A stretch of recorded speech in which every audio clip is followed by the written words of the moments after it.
Olá, sejam muito bem-vindos ao Conversa Aberta, o programa que leva a você, investidor, a oportunidade de conversar com executivos das empresas às quais você é sócio.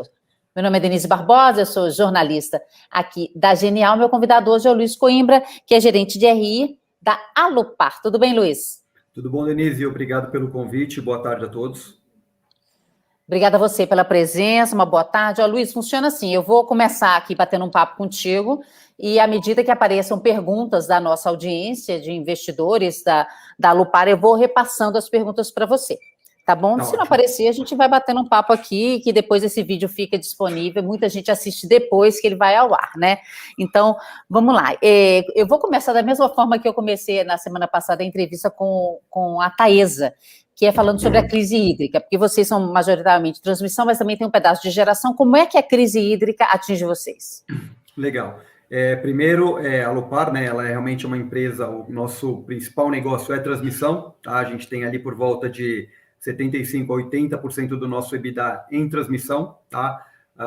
E 25% a 20% em geração, né? Os nossos contratos são todos contratos longos, tá? Reajustados por inflação. A gente aderiu, a grande parte da nossa energia, ela está vendida no mercado regulado, então a gente aderiu, teve um acordo, a repactuação do risco hidrológico em 2015, então para essas empresas que a gente teve o acordo, né, esse racionamento não traz nenhum impacto, né, o racionamento ele acaba trazendo, o racionamento não, né, o problema na crise hídrica, a gente não sabe se vai ter racionamento ou não, mas essa crise que a gente vem enfrentando, ela acaba trazendo um problema para as empresas que estão expostas e precisam comprar energia, porque a gente muito provavelmente vai ter um cenário ao longo do ano de preços altos, né? O que a gente chama de preço no teto do PLD, que é o preço do mercado spot. A companhia esse ano a gente faz uma alocação de energia, né? A gente aloca conforme os nossos estudos, a gente tem uma comercializadora. A gente está alocado, né, de uma forma maior, a gente está long, né, no terceiro e quarto tri. O que isso quer? O que eu quero traduzir e dizer com isso, né? Muito provavelmente a gente vai ter um preço alto nesses 2 trimestres e a companhia vai ter um excedente de energia para vender. Então, a gente muito provavelmente não vai ter nenhum impacto negativo, né? E ainda vamos conseguir ter um benefício adicional. Tá, joia.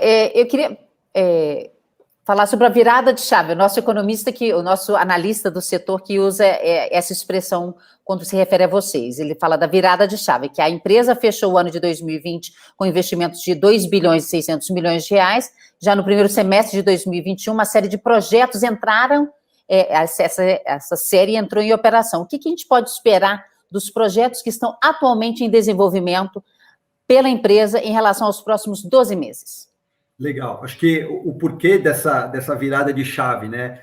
Realmente a Alupar é uma empresa que participou de todos os leilões desde o início, tá? Teve uma oportunidade muito boa no setor ali nos anos de 2016 e 2017, né? A gente tinha todo um cenário macroeconômico adverso, riscos políticos e entre outras coisas. Então, o menos competição nos leilões, né? Acabaram levando os players que ganharam esses projetos a ter uma rentabilidade interessante. A Alupar, a gente pegou entre esses projetos cerca de 5 bilhões de reais de investimento para fazer, tá? O que acrescenta aí uma receita para a companhia próxima a 1 bilhão de reais, né? E esses projetos, eles têm um prazo para serem entregues, né? A maioria dos projetos que eu estou dizendo aqui são 60 meses. Então, a companhia vem executando esses projetos, grande parte desses projetos já entraram em operação, né? A gente tem ainda 2 projetos para entrar em operação, um ao longo desse ano, né, no segundo semestre e um no início do ano que vem. Mas fazendo uma fotografia da companhia, a Alupar é uma empresa, né? Se a gente pegar o nosso EBITDA, que acho que é o número que todo mundo acompanha, né? O nosso EBITDA de 2019, ele era por volta de 1,3 bi, tá? A gente passa, esse ano a gente já deve fechar com o EBITDA no patamar de 2 bi, né? Um pouquinho acima de 2 bilhões. Então, os projetos, basicamente, a grande parte foi entregue no final do ano passado e um grande no início desse ano. Faltam alguns remanescentes, como eu disse, mas acho que esse é o ponto. A companhia sai desse ciclo de investimento, né, se torna uma empresa muito maior, né, e com isso a gente tem novas possibilidades aí no mercado. Mas está tudo dentro do prazo ou tem coisa atrasada? Não, a gente conseguiu, na maior parte dos projetos, antecipar, a gente se antecipou ao cronograma da ANEEL, tá? Basicamente, todos os projetos foram antecipados, tá? A gente tem um projeto que a gente está trabalhando para entregar ele na data da ANEEL, né? É um projeto que ele depende de uma subestação de um terceiro que vinha com atraso, e aí, nesse sentido, se a gente antecipa, a gente não tem direito ao recebimento de receita, tá? Os demais projetos, todos a gente antecipou por volta de quase um ano, os demais projetos. Tá, legal. Queria falar um pouquinho sobre dividendos, porque chama a atenção a exposição da empresa ao segmento de transmissão e a gente não escutar falar de vocês como uma boa pagadora de dividendos. O que a gente pode esperar para 2021 e 2022 sobre esse aspecto? Tá. Eu acho que a Alupar já foi, né, uma pagadora de dividendos. Quando a gente olha os anos de 2015, 2016, a companhia tinha um pagamento de dividendos. A gente chegou a pagar até mais do que 100% do nosso lucro. Tá? Aí a gente acabou ingressando nesse ciclo de investimento que a gente está investindo, né, cerca de 5 bilhões de reais. Então, realmente, a companhia diminuiu o nosso pagamento. A gente tem, acho que um ponto importante aqui, tá? Estatutariamente, a gente já tem uma política de dividendos diferenciada. A gente não paga os 25% mínimo do lucro pela lei das SAs, tá? O nosso estatuto já prevê um pagamento de 50% do lucro líquido, né? Então, a gente já tem um dividendos diferenciados. Lógico que com esses projetos todos agora concluindo, né, a Alupar sempre é uma empresa que quer entregar um mix entre crescimento e dividendos, né? Mas se a gente parasse a companhia agora, a gente não tem projetos daqui para frente, a gente não sabe como é que vai ser a concorrência, né? Em anos que a gente não tiver investimento para fazer, a companhia vai pagar 100% da geração de caixa, né? E aí é aquilo que eu mencionei um pouquinho atrás para vocês. A gente sai de uma empresa de um EBITDA de 1 bi 300 para uma empresa de um EBITDA acima de 2 bi. Então, o meu lucro, consequentemente, ele cresce significativamente. Então, é natural que a gente vai ter um crescimento aí de dividendos para os próximos anos. Mas a entrada e operação de vários desses projetos que você mencionou também impulsiona o pagamento maior de dividendos ou não? Com certeza, com certeza. Esse resultado que a gente vai ter, esse aumento no lucro, ele é devido a esses projetos que estão entrando em operação.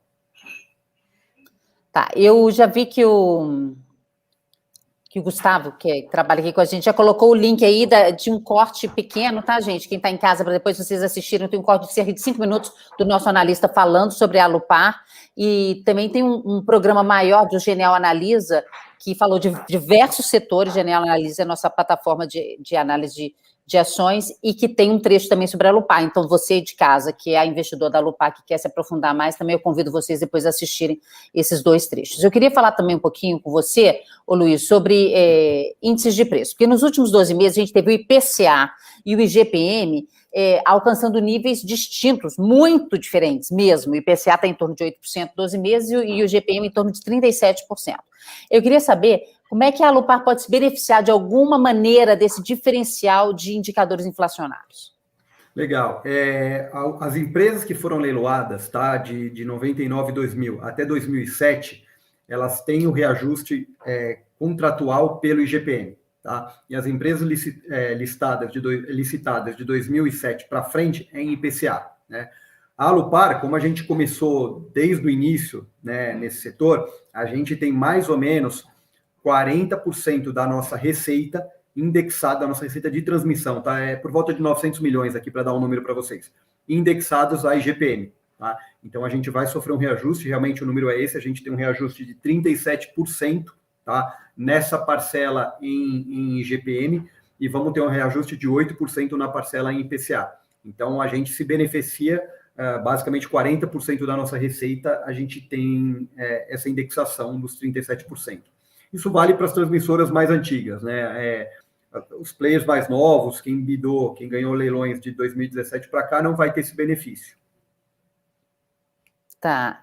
E como é que a empresa queria falar dos novos investimentos? Você falou dos projetos que estão entrando em operação, e a gente, logo antes de começar aqui nossa conversa, a gente estava falando do leilão do dia 30, que vocês vão participar. Eu queria saber como é que a empresa deve participar desses novos leilões de linha de transmissão, qual que é a expectativa de vocês, o que deve acontecer? Legal. A Alupar, por característica nossa, né, a gente participou de todos os leilões desde o primeiro leilão, né, em 99. Então, a gente está estudando a participação nesse leilão. É um leilão pequeno, tá? A gente acha que vai seguir, né? Se a gente olhar de 2018 para cá, os leilões vêm sido bem concorridos, a gente tem tido novos entrantes, né? A Alupar acaba, se vocês olharem um histórico, a gente é um dos players que mais bida nos leilões, né? Isso não significa que a gente ganha ou não, aí vai muito da disciplina de capital da companhia. Então, a gente vai olhar, é um leilão pequeno, tá? Mas estamos estudando, a gente tem dentro da Alupar, a gente tem uma área específica que chama, é o nosso departamento de novos negócios, tá? Que aí ele faz toda a prospecção, faz todo o orçamento, né? Faz toda a estrutura financeira para a gente participar dos leilões. Então, a gente com certeza vai estar participando aí desse leilão no final do mês. Falando em leilão, vocês têm intenção, expectativa de comprar a parte da CEMIG na Taesa, que isso também foi um assunto bastante aqui na quinta-feira passada, a gente falou com a Taesa aqui. Vocês vão participar? Legal. Na verdade, deixa eu esclarecer o que acontece, né? A gente tinha uma parceria antiga com a CEMIG, né? E aí a CEMIG transferiu esses ativos de transmissão para a Taesa, né? Então, hoje a gente tem uma parceria com a Taesa, né? Um núcleo que a gente chama de TBE, tá? A gente tem ali 11, 12 empresas de transmissão junto com a Taesa.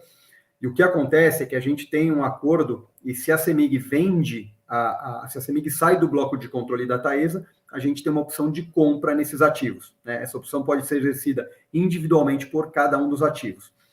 A gente vai estudar, né? A gente está analisando, existe toda uma regra, uma mecânica, tem uma cláusula no acordo de acionista que determina como é formado o preço para essa compra, e a gente vai analisar, né? Acho que se for atrativo, a gente vai comprar, a gente pode comprar 100%, a gente pode fazer um descruzamento, né? No qual a gente fica com alguns ativos, a Taesa fica com outros e a gente aumenta um pouco a participação. Então, isso está no nosso pipeline aí de discussão ao longo desse ano.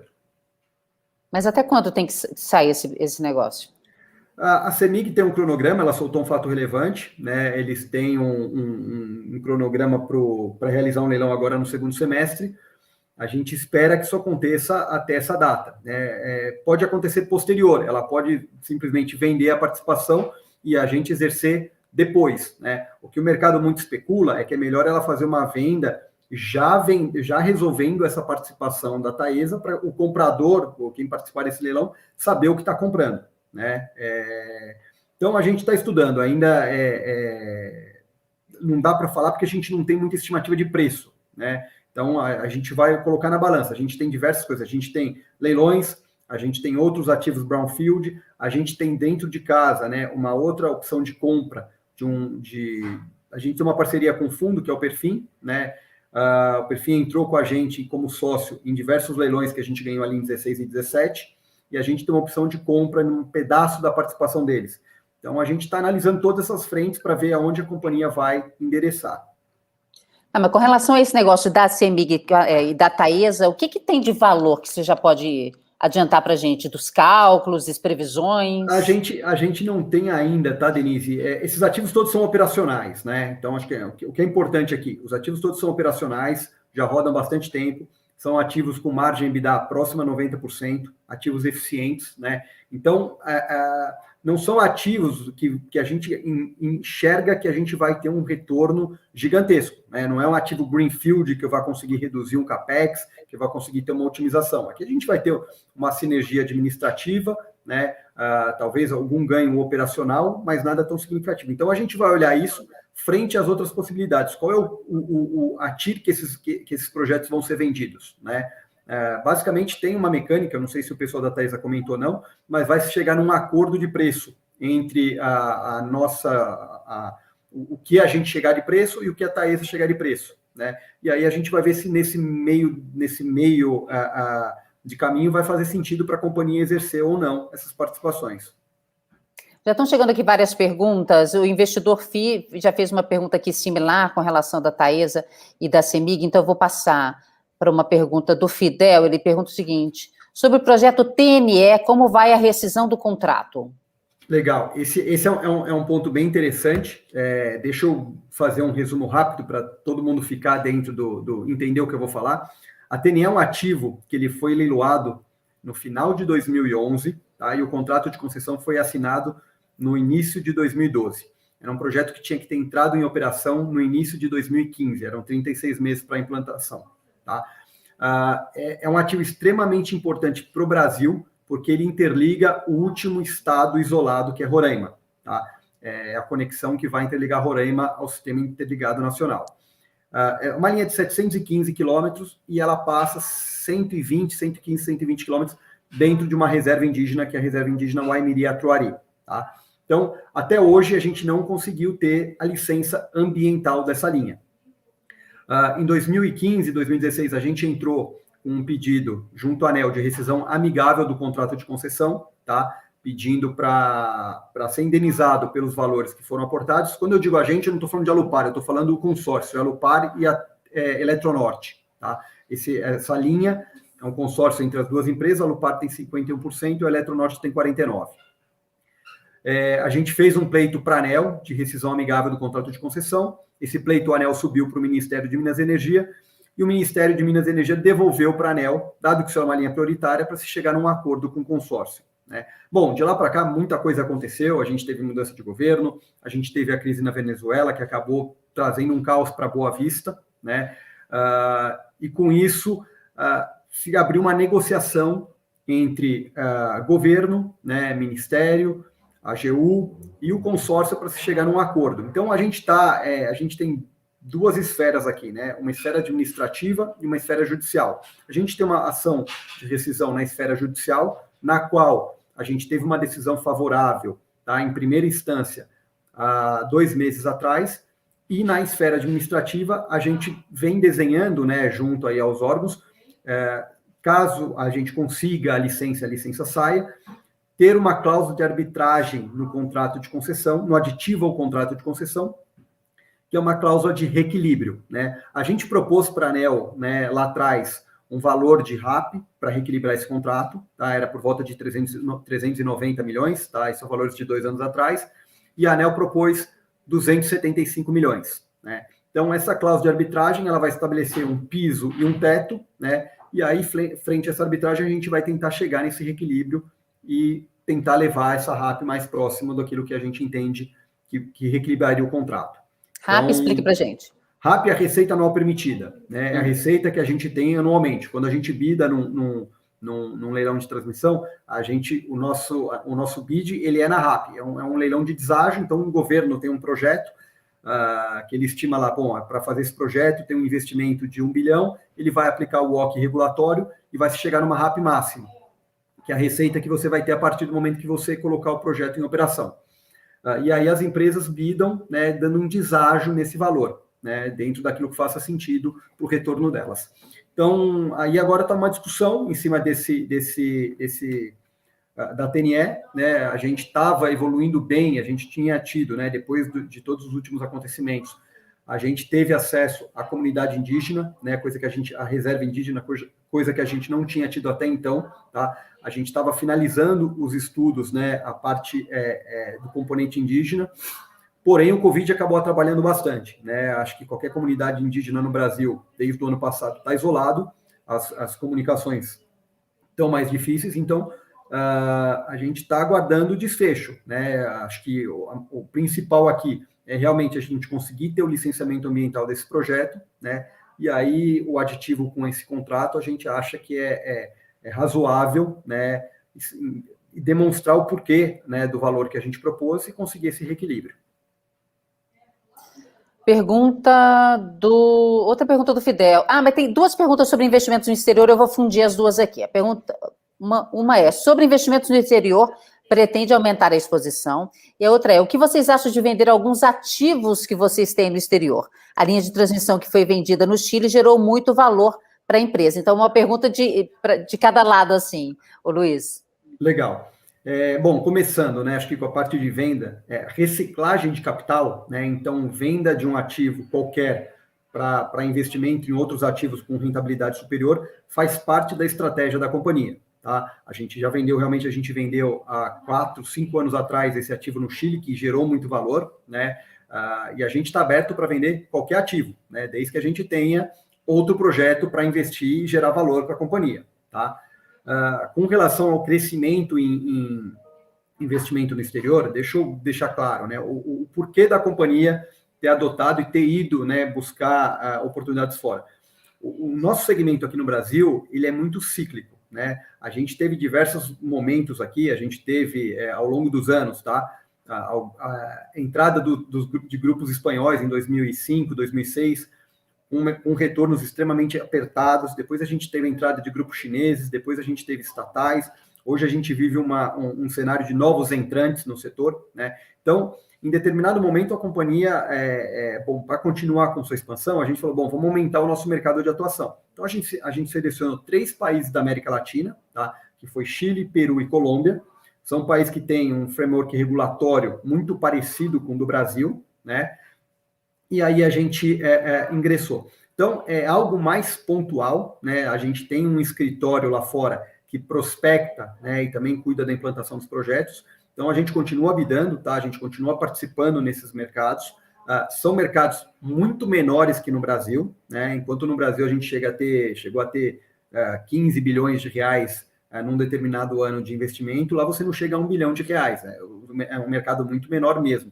Mas a gente continua olhando, continua analisando, mas dificilmente a companhia vai ter uma exposição dentro do nosso consolidado relevante no mercado exterior. Tá. Vamos aqui a outra pergunta do investidor FI. Poderia comentar a relação da Alupar com o PFIM e se há interesse da Alupar de adquirir ativos do fundo? Lógico, vamos lá. O Perfim foi uma parceria, né, que a gente fez muito bem sucedida, tá? Ela se originou, o Perfim entrou num aumento de capital privado que a companhia fez em 2016. Então, ele foi acionista no equity da Alupar, né, comprou ações aí no mercado. A gente acabou estreitando o relacionamento, veio essa janela muito boa de investimento em 16 e em 17, que eu mencionei para vocês, e aí a gente fez uma parceria para o Perfim entrar junto com a gente, né, no equity dos projetos, tá? Essa parceria, ela foi em alguns projetos específicos, e existe, tá, um acordo de acionista com o Perfim, no qual a gente tem uma opção de compra de uma parte das ações deles, tá? Então, hoje, basicamente, é o seguinte, a Alupar tem 51% dos projetos e o Perfim tem 49%. A gente tem uma opção de compra de exercer 30% do projeto total, então, de 30% da participação do Perfim, desculpa, de forma com que eu aumente a minha participação em 15% no projeto. Então, eu vá de 50, 51, para 65 e o Perfim fique com 35. Essa opção, ela já tem um preço determinado, tá? Ela tem uma conta, ela é reajustada, é o valor aportado pelo Perfim, né, integralizado pelo Perfim, reajustado por IPCA mais 7, né? E esses projetos, eles têm um retorno muito superior a 7, tá? A gente está falando aqui de projetos com retorno acima de 20, IPCA mais 20, né? Então, a gente vai exercer, com certeza, né?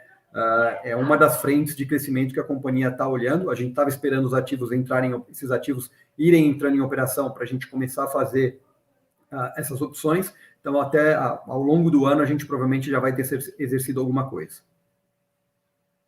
Tem mais uma pergunta aqui do Álcool Gelson, adoro esse apelido dele, Álcool Gelson Silva. Eu queria saber dele quanto aos dividendos, só irão subir a partir de 2022? O pessoal aqui está cobrando os dividendos.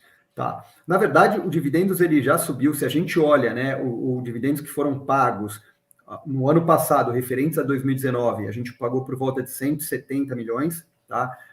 O dividendos que a gente está pagando esse ano, referente a 2020, já é um dividendos bem superior, estão falando de 240 milhões, né? Tem espaço, acho que para esse ano, a gente já vai, o dividendos desse ano que a gente paga o ano que vem, com certeza já vai ser superior a esses 240, né?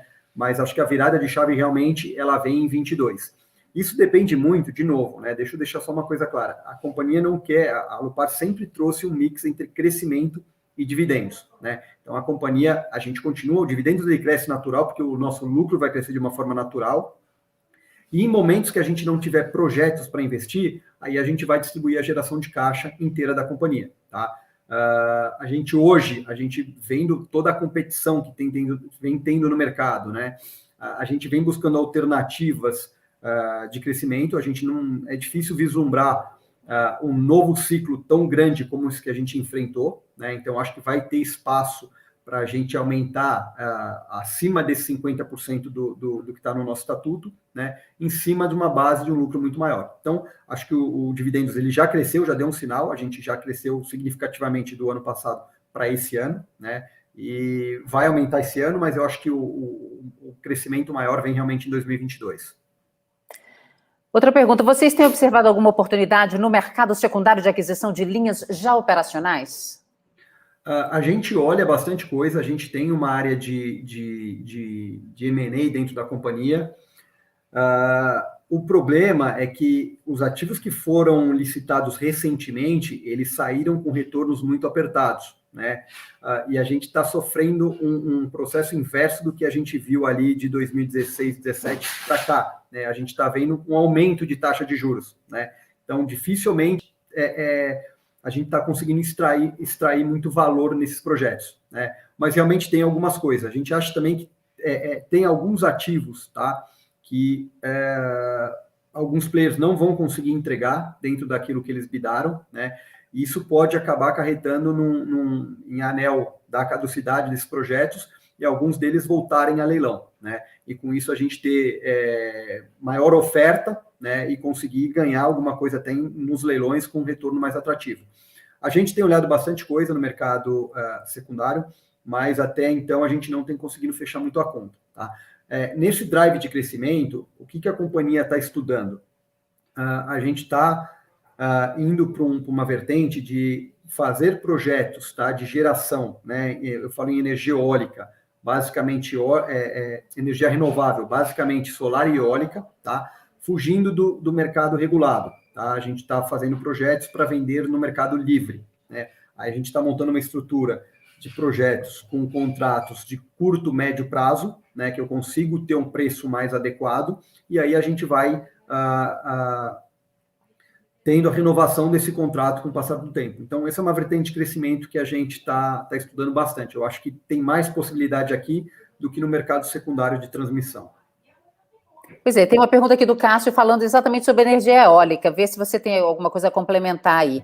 Ele diz o seguinte, a Alupar pretende continuar crescendo em geração de energia eólica e solar, levando em conta que as taxas de retorno dos novos projetos de transmissão são mais baixas? Sem dúvida, é um pouquinho isso que a gente está vendo, é que a gente tem um pipeline grande, tá, de eólica e solar. Eu acho que o que dá para eu passar aqui para vocês, a gente tem hoje um parque operando eólico de 100 megas no Ceará, tá? E a gente está estudando um projeto híbrido, fazer uma planta solar atrelada a esse projeto. Aí a gente tem eficiência, né? A gente tem uma sinergia muito grande de operação, da própria conexão, né? Isso acaba ajudando bastante. A gente tem um cluster eólico no Rio Grande do Norte. É um cluster formado por 7 parques, tá? São 214 megas. Hoje, a gente já tem outorga de 2 desses 7 parques, que são próximos a 60 megas, e a gente está começando a construção desses 2 projetos, tá? E aí, nessa vertente que eu disse para vocês, a gente vai construir, está construindo e está negociando energia no mercado livre, né, fazendo contratos bilaterais. Então, é uma vertente de crescimento realmente que a companhia tem.